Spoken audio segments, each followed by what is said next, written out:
Tá, de microfone. Dá pra ver. Se vocês não ouvirem, aí a gente pega o microfone. Tudo bem? Então, ó, eu agradeço o convite feito pelo DCE da Unicamp, né? E digo que é muito prazeroso estar aqui com vocês discutindo a educação. Por outro lado, foi bastante prazeroso também estar participando dessa mesa e tendo ouvido a Magda. Eu acho que o Diogo também, acho que nós vamos estar no mesmo diapasão, né? Eu começo dizendo que eu endosso absolutamente tudo o que a professora Magda fala, né? A gente pode até argumentar um pouquinho mais, porque eu também fui professor na rede pública do Estado durante 17 anos, né? Comecei trabalhando na rede da educação básica.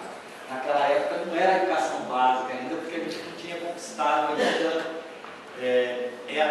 essa conceituação na LGB, que inclusive depois não fez muito jus à conceituação de educação básica, né? Só mais recentemente é que nós conquistamos o direito, ainda não pleno, da escolarização pública gratuita, como direito dos cidadãos, né, de todos os cidadãos, dos 4 aos 17 anos. Vocês devem saber que hoje já é lei, mas ela vai estar plenamente em vigor só a partir de 2016. Né? Ela está em processo de implantação. Então, nessa linha de apimentar um pouquinho, eu acho que a Magda tem toda a razão quando ela diz que a escola, a educação, primeiro, é importantíssima, o direito social é importantíssimo. Ele é tão importante quanto os outros direitos sociais, mas a educação, ela tem um potencial, ela potencializa a possibilidade de acesso aos outros direitos sociais aos indivíduos bem informados. Por quê? Porque se eles se tornam cidadãos críticos, eles necessariamente, ou muito provavelmente, vão desembocar em lutadores por conquistar outros direitos sociais. Então, é nesse sentido que a educação pode potencializar a formação para a cidadania e o acesso aos direitos sociais. E é importante mencionar que, basicamente, a escola foi criada para isso, pessoal. A escola foi criada para trabalhar com conteúdo sistematizado. O que não significa que você não possa ter acesso a conteúdo sistematizado, que é patrimônio da humanidade, nas outras instituições. Agora, a escola foi construída para isso. E, em especial, a população pobre, se ela não tiver acesso a essa escolarização de boa qualidade, ela vai estar sendo destratada do ponto de vista da cidadania, né? Do ponto de vista do direito social de todos a uma educação pública de boa qualidade. Então, é extremamente importante que essa escola seja de qualidade. Concordo também com a Magda quando ela lembra, muito bem lembrada, essa coisa da biblioteca, porque é um absurdo, a gente não tem o estado mais rico da população, isso para falar dos outros também, mas aqui o estado mais rico da população não tem biblioteca, não tem laboratório, não tem previsão de ter, o que é mais complicado ainda, né? Ou quando tem, é isso que a Magda falou, as bibliotecas são tratadas como sala de leitura para descumprir a lei, porque se fossem chamadas de biblioteca, elas precisariam ter um profissional bibliotecário para poder garantir o funcionamento da biblioteca. E é importante mencionar também que nós estamos vivendo um momento que você tem alguns avanços que são inegáveis. Por exemplo, do governo Lula para cá, do primeiro mandato para cá, mudou um pouco o cenário no que diz respeito a este aspecto de chegada de obras na escola, por exemplo, de livros na escola. Só que a escola não tem biblioteca, não tem bibliotecário. Então, a chegada daqueles livros, ela se torna inócua. Por quê? Porque os estudantes não podem ter acesso a esse acervo que eventualmente está lá. Então, esse é um exemplo, eu fiz questão de mostrar esse exemplo para mostrar o equívoco disso, ou a insuficiência de políticas desse tipo. né? Se por um lado ela é importante porque ela manda obras para a escola, por outro lado, essas obras não chegam a quem deveria chegar porque não tem os meios para, né?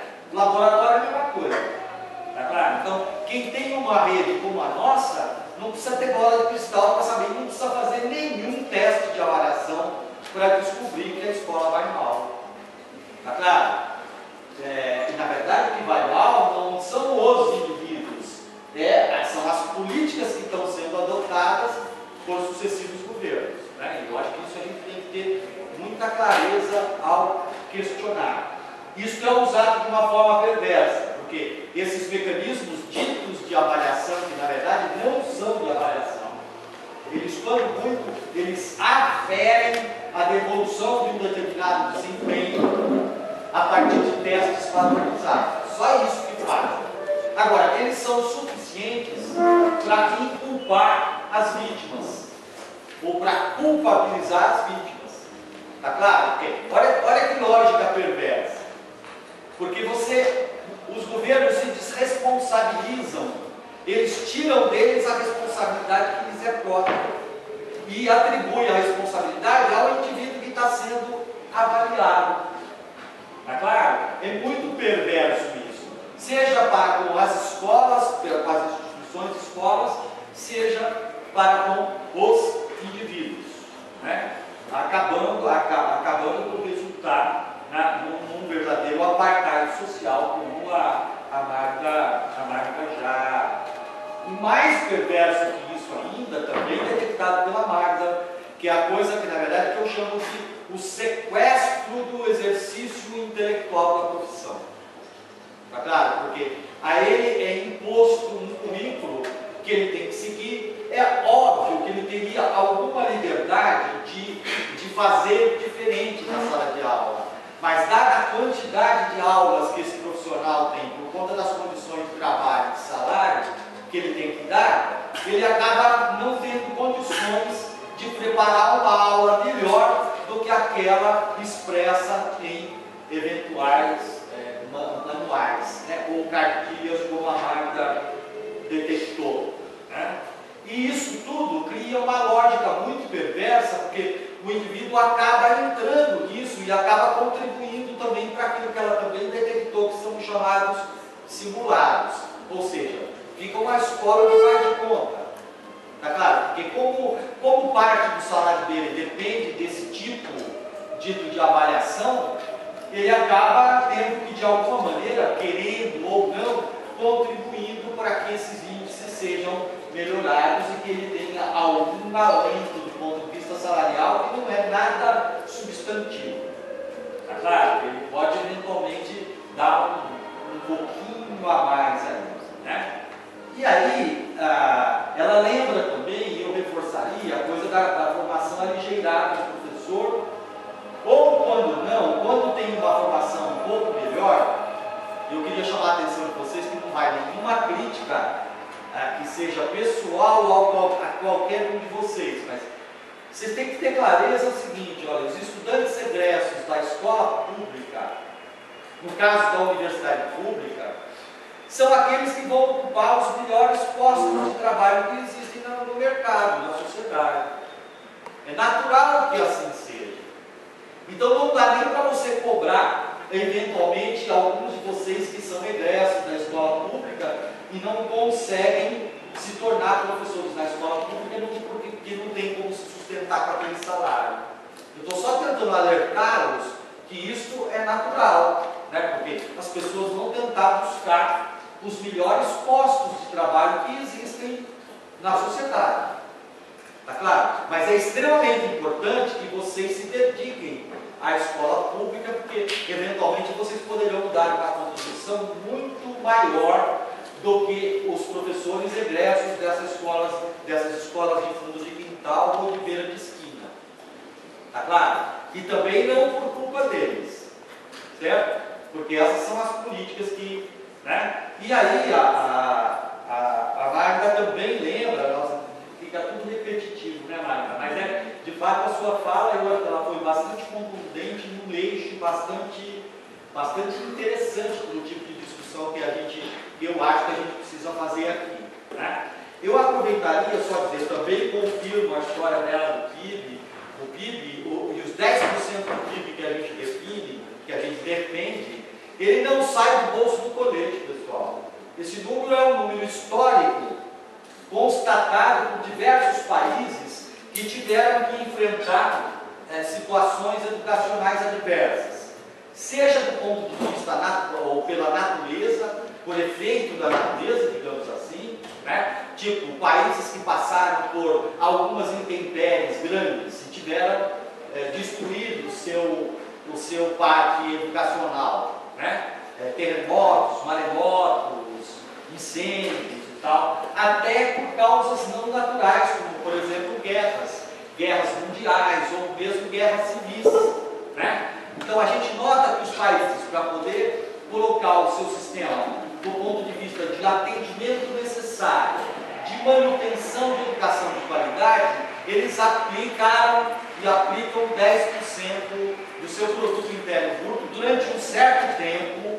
É possível depois que o país, entrando em um sistema de equilíbrio, digamos, quando a população que nasce não é maior do que a população que morre, quando a população começa a entrar em equilíbrio, muito provavelmente, depois de ter resolvido os problemas de atendimento básico, é possível que a gente reduza este número de 10% do PIB, mas até chegar nesse ponto, nós vamos precisar aplicar 10% do produto interno bruto em educação para que possamos conquistar esta condição de educação de boa qualidade. Aí eu aproveito para mostrar para vocês duas definições que são complementares do que é qualidade social. Qualidade social é um conceito que nós forjamos esse conceito.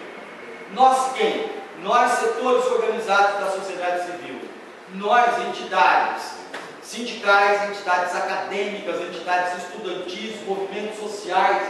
Isso lá na década de 90, nós criamos essa conceituação em contraposição ao conceito de qualidade total. Não sei se vocês se lembram disso, que era a qualidade que vinha da empresa, que era um conceito de mercado, digamos assim, né? Aí nós forjamos essa definição de qualidade social, que implica em providenciar a educação escolar.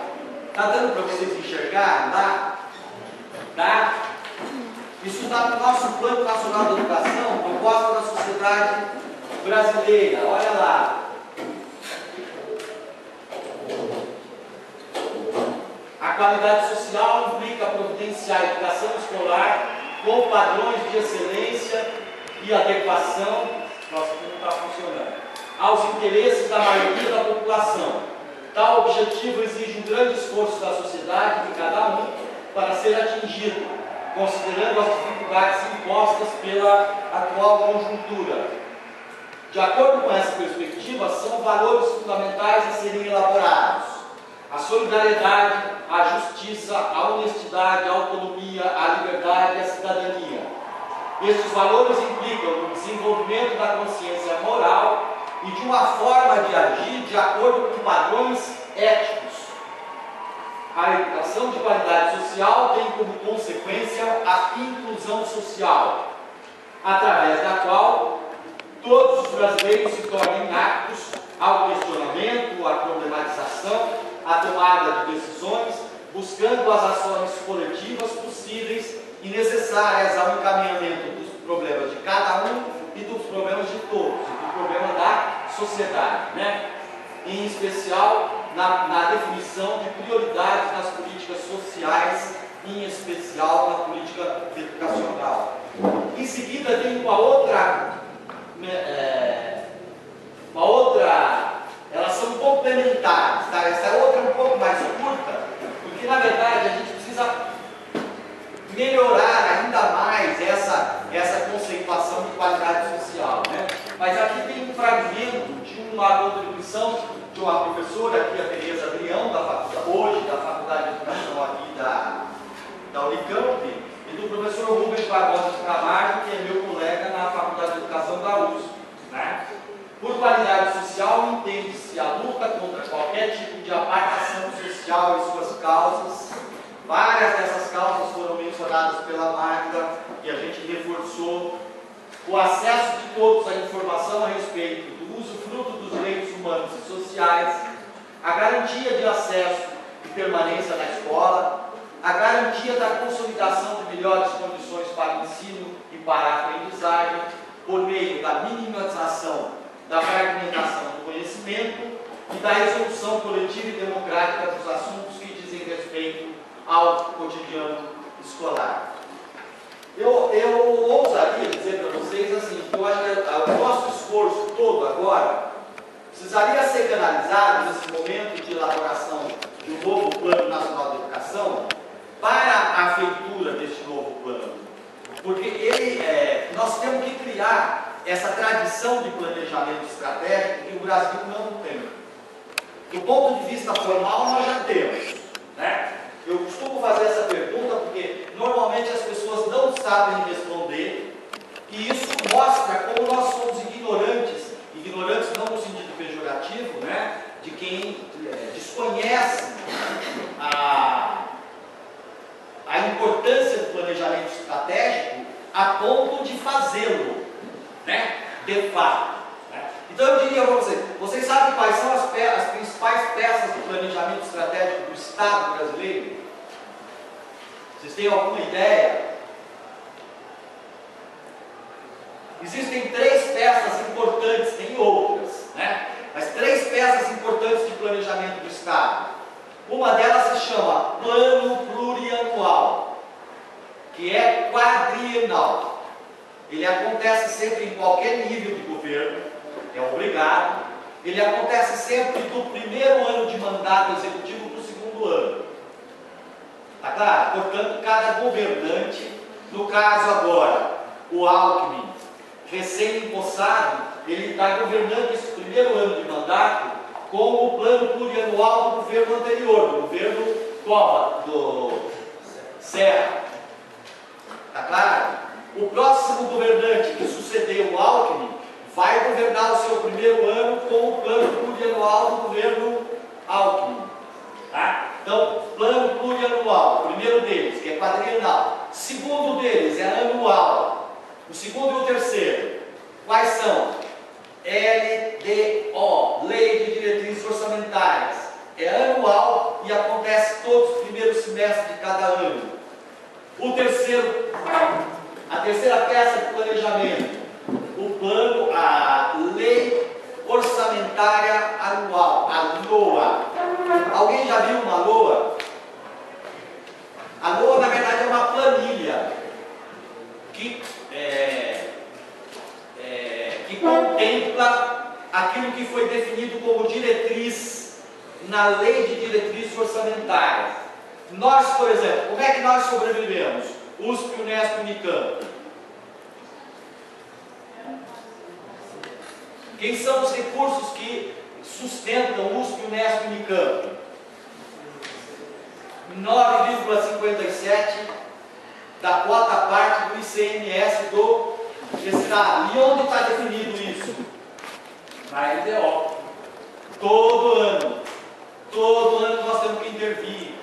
Então nós temos que criar essa fiscalização social, este controle social fundamental, pessoal. Talvez vocês não saibam, mas todo ano tem uma coisa que o governo não consegue descumprir, que é o 9,57.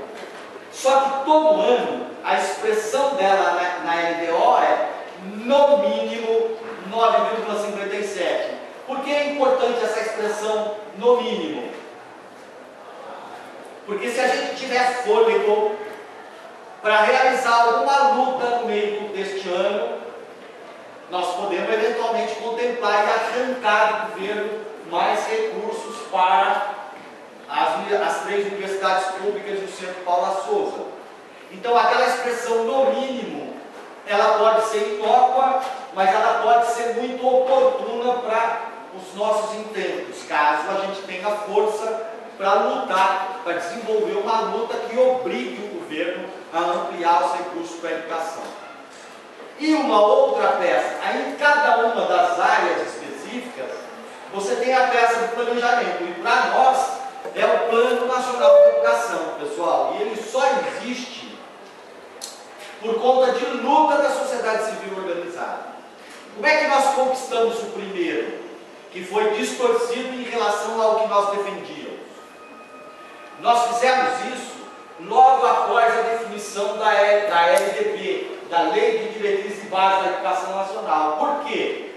Porque nós tínhamos a convicção plena que não interessava ao governo de plantão, na época era o governo de Fernando Henrique Cardoso, formular um PNE. Por quê? Cada vez que ele faz isso, ele fica amarrado.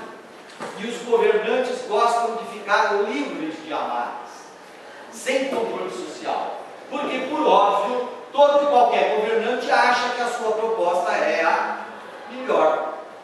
Está claro? Então ele acha que a consagração dele nas urnas é suficiente para que ele toque as políticas que ele queira tocar. E não precisa ficar fazendo mais qualquer outro tipo de compromisso, como pode ser o Plano Nacional de Educação. Então foi por isso que nós tomamos para nós a tarefa de criar o Plano Nacional de Educação, esse que acabou vencendo agora, que ele foi decenal, né, de 2001 a 2011. Ele venceu agora em janeiro deste ano. Né? E agora há a necessidade de elaborar outro Plano Nacional de Educação. Nós não vamos ter tempo para discutir aqui, mas eu queria só chamar a atenção de vocês, já deu tempo, né?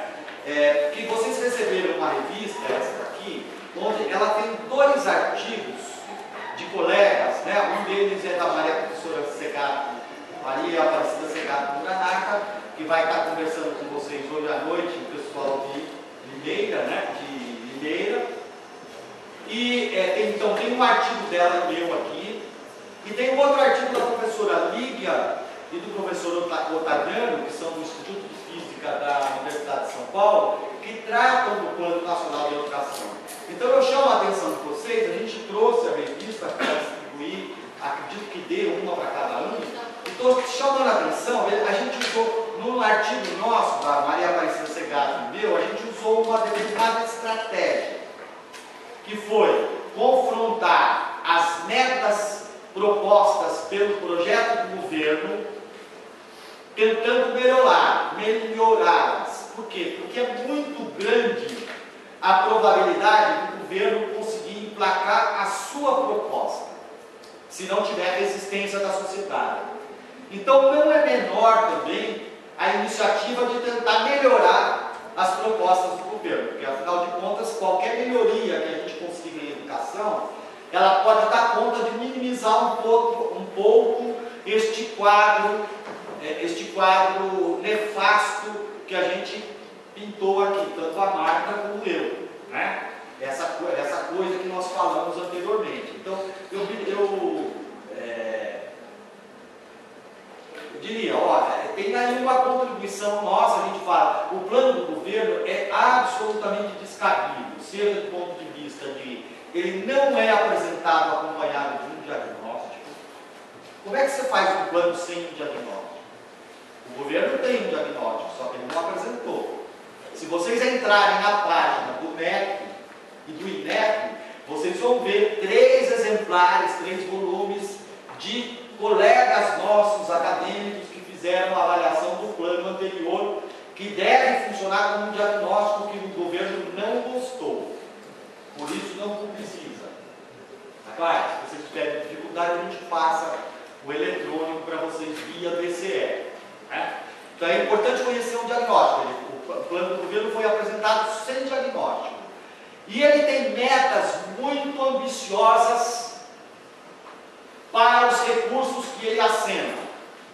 Como a Magda mencionou, ele acena atingir 7% do produto interno bruto, mas lá em 2020.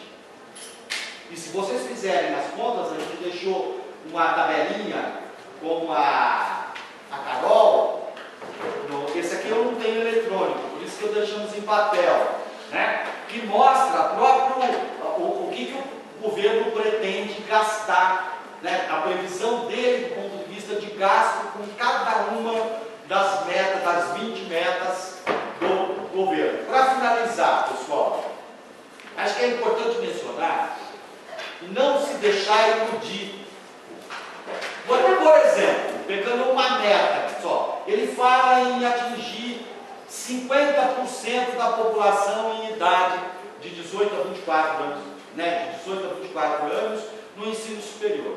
Não fala se é público. Né? Quando não fala que é público, é porque é tudo. Tá claro? Ela pode parecer, e não vai aqui nenhum questionamento com relação ao direito de todos que têm acesso à educação superior. Mas ela é uma meta que é uma faca de dois gumes. Tá claro? Ela me parece muito semelhante ao que governos anteriores fizeram. Lá na ditadura militar, ampliaram o sistema via particular. Tá claro? Como é que fala? Fundamentado numa demanda social que existia, não sei se vocês se lembram, vocês não eram vivos, óbvio, mas podem ter ouvido essa história, dos excedentes, que eram as pessoas que passavam no vestibular, tinham nota no vestibular, 5, eu não me lembro qual é que era a escala, mas não tinham vagas nas escolas públicas. Então, a maneira como a ditadura militar resolveu o problema foi expandir o privado. Fernando Henrique Cardoso fez isso também nos anos 90. Tá claro? Aí, uma demanda, na minha leitura, uma demanda artificial, porque interessava expandir para o setor privado, porque o setor privado precisava de mercado, precisava de lucro, então expandiu pela iniciativa privada. E agora, na minha leitura também, o ProUni, ele vem um pouco para isso, apesar de que amenizado do ponto de vista de política educacional pela expansão pública, que também é questionável. Tá claro? Porque essa expansão pública que está sendo feita via REUNI, que vem do governo Lula para cá, ela é muito questionável, porque ela impõe, só para vocês terem, vou dar 2 indicadores só, 17 estudantes por professor. Vocês sabem o que isso significa? Não é 17 estudantes em sala de aula por professor, não, né? É um índice só de medida. Hoje, a média de USP, Unesp, Unicamp é alguma coisa em torno de 10, 11 por professor. 17 estudantes por professor vai significar abarrotar a sala de aula. Tá claro? E o outro indicador que eles exigem é 90% de aprovação. Ou seja, empurrem os alunos para frente, porque o que importa são as estatísticas positivas. Tá claro? Então precisa ter muito cuidado, saber ler. E eu deixaria uma coisa para vocês pensarem mais a respeito do ensino superior. E olha, eu volto a dizer para vocês, eu não estou em momento algum questionando o direito de acesso a. Estou só tentando pensar por conta dessa questão que eu coloquei anteriormente. Né?